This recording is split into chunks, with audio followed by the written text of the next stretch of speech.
샬롬.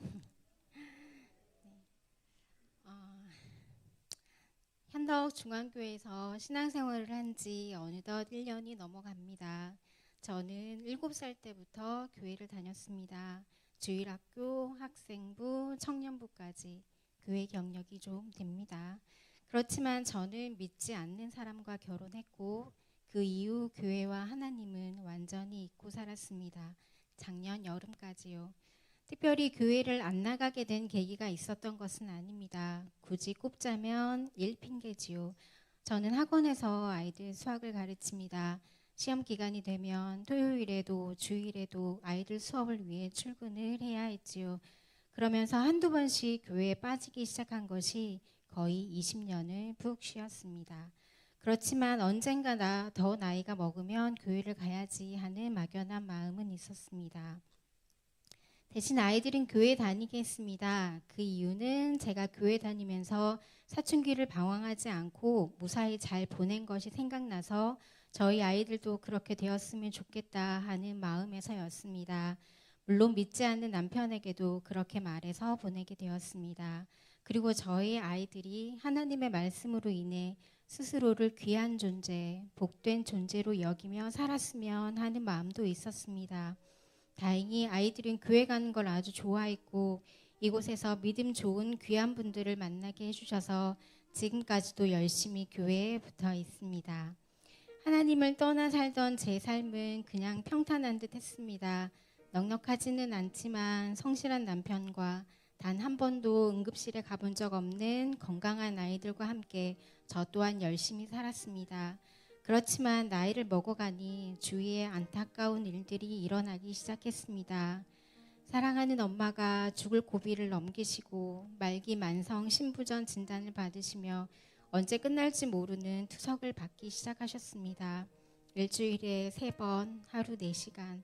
병원에 다녀오시는 날이면 녹초가 되어 맥없이 누워 계신 모습을 보며 인간의 한계를 느꼈습니다.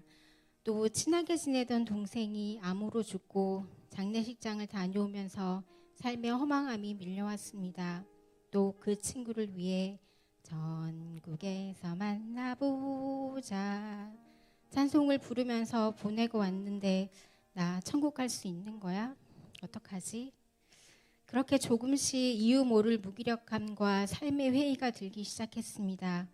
채유리를 낳고 10년 정도를 집에서 아이들만 케어하다 보니 저는 경력 단절녀가 되어 있었고 구직 사이트의 나이 제한에 걸리기 시작했습니다. 점점 내가 쓸모없는 사람이 되어가는구나 하는 생각과 스스로 남들과 비교해가며 나한테 없는 것들에 대한 원망하는 마음이 겹쳐 결국에 나는 왜 이렇게 살까? 이렇게 사는 게 의미가 있나? 예전에 그때 다른 길을 갔어야 했는데 한 후회까지 모두 한꺼번에 밀려와 전 하루를 멍하니 TV만 보면서 지내는 일이 많아졌습니다. 그렇게 나라는 존재의 가치가 바닥을 치고 있을 때 한 통의 문자를 받았습니다. 채율이 이번 주 주일 예배 성가대 서는데 교회에 나오셔요 하는 권사님 문자였습니다. 크리스마스가 되면 늘 초청 문자를 주셨지만 그때와는 다른 쿵 하는 기분이 들었습니다. 며칠을 그 문자를 보면서 갈까 말까 수십 번 고민했습니다. 그 이유는 또 교회에 발을 들이면 감당해야 할 것들이 점점 많아질 거고 그럼 또 힘들 텐데 하는 걱정과 교회 가는 걸 탐탁치 않게 생각하는 남편에게 또 어떻게 이야기하지 하는 것 때문이었습니다. 갈등이 생기는 걸 원치 않았기에 고민은 깊어갔습니다. 그때 아이를 낳지 못해 한없이 절망감에 빠져있는 아브라함에게 너는 복의 근원이 될지라 말씀해 주신 하나님이 제게도 똑같이 말씀하고 계심을 깨닫게 해주셨습니다. 내가 너를 얼마나 귀하게 여기는데 왜 쓸모없다고 여기니? 내가 널 얼마나 기다리는데 이제 그만 방황하고 컴백해. 저는 남편에게 교회에 가야겠다고 말했습니다. 그래야 내가 살 것 같다 했습니다. 반대를 할 수가 없었겠지요. 하나님이 그 입을 꼭 막아주셨으니까요. 그렇게 저는 정말 오랜만에 하나님을 찾았습니다. 저희 아이들을 위해 기도해 주시는 많은 선생님들과 목사님을 뵈니 나는 한 번도 아이들을 위해 기도해 주지 못했는데 그런데도 이렇게 잘 키워주신 하나님께 얼마나 감사한지, 떠나 있었지만 늘 돌봐주고 계셨음에 감사의 눈물이 났습니다. 저의 일상은 크게 달라지지 않았지만 제 마음은 예전과 많이 달랐습니다. 교회 일들이 더 이상 나를 힘들게 하는 것만은 아니었습니다. 속회 모임을 통해 서로 교제하며 각자의 삶에 다르게 임재하시는 하나님을 알게 해주셨고, 기도함으로 큰 위로와 평안을 주셨습니다. 또 매일 조금씩 말씀을 통해 하나님을 더 깊이 알게 하셨습니다. 그렇게 교회 다니는 사람이 아닌 하나님을 믿는 사람이 되려 애쓰던 작년 겨울, 정읍에 내려가신 엄마가 눈길에 미끄러져 다치셨다는 얘기를 들었습니다. 새벽에 투석을 받으러 가시다가 넘어지셨는데 시골이어서 지나가는 사람도 없어 몇 시간을 그 추위에 다치신 채로 계시다 겨우 발견되셨습니다. 허리는 두 군데나 금이 가서 앉아 있을 수도 없고, 넘어지실 때 땅을 짚으시던 양쪽 팔목은 부러져서 휴대폰 버튼도 누를 수가 없었다 하셨습니다. 양쪽 팔은 깁스를 하셨고 허리는 보조기를 착용하시고서야 겨우 앉으실 수 있었습니다. 게다가 투석까지 받아야 하는 상황이라 하루하루가 정말 힘드시다 하셨습니다.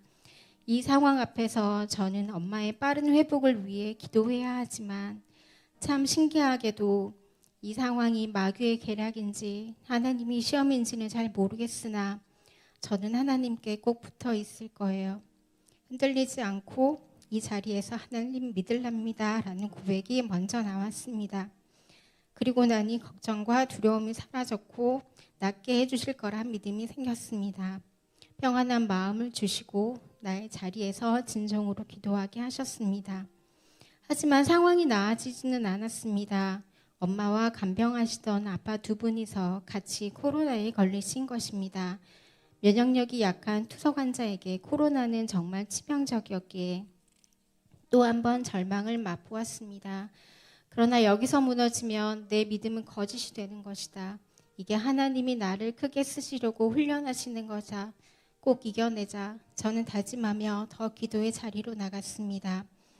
이렇게 한 달이 넘게 마음고생을 시키시더니 드디어 생각지도 못한 큰 선물을 주시기 시작했습니다. 퇴원 후 며칠이 지나 밤 11시가 되어가는 시간, 엄마에게 전화가 왔습니다. 또 무슨 일인가 깜짝 놀라 전화를 받았는데 저보다 더 떨리는 엄마 목소리. 아주대 병원 이식센터에서 신장 기증자가 생겼다고, 대기자 이순희이신데 이식 적합 검사를 받으시겠냐고 묻는 전화가 왔다고 했습니다. 대기를 걸어놓기는 했지만 대기자가 워낙 많아 전혀 기대하고 있지 않았는데 뜻밖의 연락에 식구들 모두 어머나 할 수밖에 없었습니다. 딱 절반의 확률이었습니다. 같은 조건이라면 1순위자가 이식받게 되는 상황에서 그분의 편도 엄마의 편도 들 수 없는, 그저 주시는 상황을 겸허히 받아들이겠다는 마음으로 검사 결과를 기다렸습니다. 그리고 그날 저녁 저희 엄마가 이식받게 되었다는 병원의 연락을 받았습니다. 할렐루야. 공여자 신장이 도착하고 수요자와의 적합 검사가 한 번 더 이루어졌는데 그때 선생님께서 그러셨답니다. 환자분 진짜 복이 많으시다고. 유전 형질이 맞아야 이식을 하는데 모든 항목에서 마치 가족인 것처럼 딱딱 잘 들어 만든다고. 본인도 너무 신기하시다고. 회복도 너무 빠르셔서 엄마 사례를 본인 논문에 쓰시겠다고. 그런데 더 놀라운 것은 원래는 1순위였던 분이 받기로 하셨는데 갑자기 그분이 코로나에 걸리셔서 저희 엄마가 받게 되었다는 사실 때문이었습니다. 이렇게 선물을 주시려고 미리 코로나에 걸리게 하셨구나. 나의 생각을 초월하시는 하나님의 계획하심, 이루어가심에 감사의 눈물이 났습니다. 내가 다시 하나님을 찾지 않았다면 혹시 이런 일이 일어났다 해도 진짜 운이 좋다고 생각했을 것입니다. 하지만 시선을 돌려 하나님을 바라보니 내 삶의 작은 부분 하나하나가 모두 그분의 계획하심 안에 있음을 보게 되었습니다. 작은 일에도 절망하고 우울해하던 제가 이 또한 주님의 계획하심이라 믿으니 평안함이 오고 능히 감당할 수 있는 용기도 주셨습니다. 저는 다만 내 삶에서 만나는 모든 순간 주님의 뜻을 구하는 기도만 하면 된다는 것, 그 이외에 주님이 다 알아서 진행해 주심을 믿고 앞으로도 쭉 하나님 곁에 꼭 붙어서 살려고 합니다. 여기 계신 모든 분들의 삶 가운데서도 살아계신 하나님의 동행하심, 이루어가심을 믿으시고 끝까지 주님과 쭉 함께 하시길 소망합니다. 아멘.